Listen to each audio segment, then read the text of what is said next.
κόκκινο αναμένεται να χτυπήσει ο υδράργυρος στο τριήμερο, αγγίζοντας σε κάποιες περιοχές, σύμφωνα με τους μετρολόγους, τους 43 βαθμούς.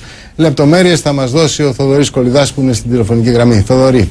Καλό μεσημέρι, Βίκτορα. Ήδη έχει πλησιάσει τους 39 βαθμούς στη Σπάρτη και στη Μακρακόμη η θερμοκρασία, τους 38 στο Άργος, στο Κρανίδι και στους Μολάους. Επίσης 37 βαθμούς έχουν στο Ελληνικό, στη Φιλαδέλφια, στον Πειραιά και στο Αγρίνιο, και 36 βαθμούς έχει η Καστοριά, η Λάρισα και ο Άραξος. Πάντως βλέπουμε ότι σήμερα θα φτάσουμε κατά τόπους και τους 40 βαθμούς στη Δυτική Ελλάδα, ενώ αντίθετα στα Ανατολικά θα είμαστε γύρω στους 37 με 38 βαθμούς, και ανασταλτικό παράγοντα παίζει το βορειαδάκι, το οποίο διατηρείται τουλάχιστον για σήμερα μέχρι και το απόγευμα στην Ανατολική Ελλάδα.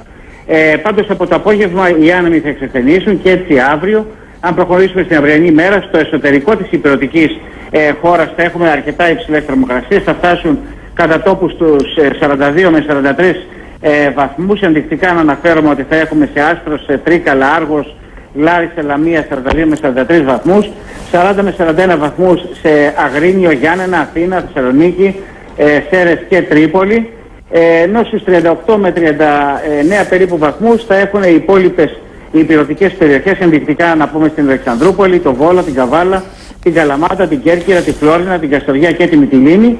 Και σαν πιο δροσερές, θα λέγαμε, περιοχές μόνο θα είναι οι νότιες νησιωτικές περιοχές, το Ηράκλειο, τα Χανιά και η Νάξος, με θερμοκρασίες μέχρι τους 33 βαθμούς.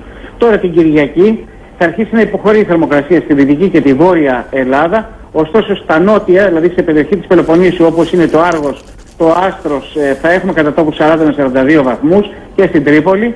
Στην Καλαμάτα, τώρα τη Σέρες, στην Αθήνα, τη Λαμία, το Αγρίνιο, τη Λάρισα, τη Μυτιλήνη και τα Τρίκαλα, θερμοκρασίες γύρω στους 37 με 38 βαθμούς.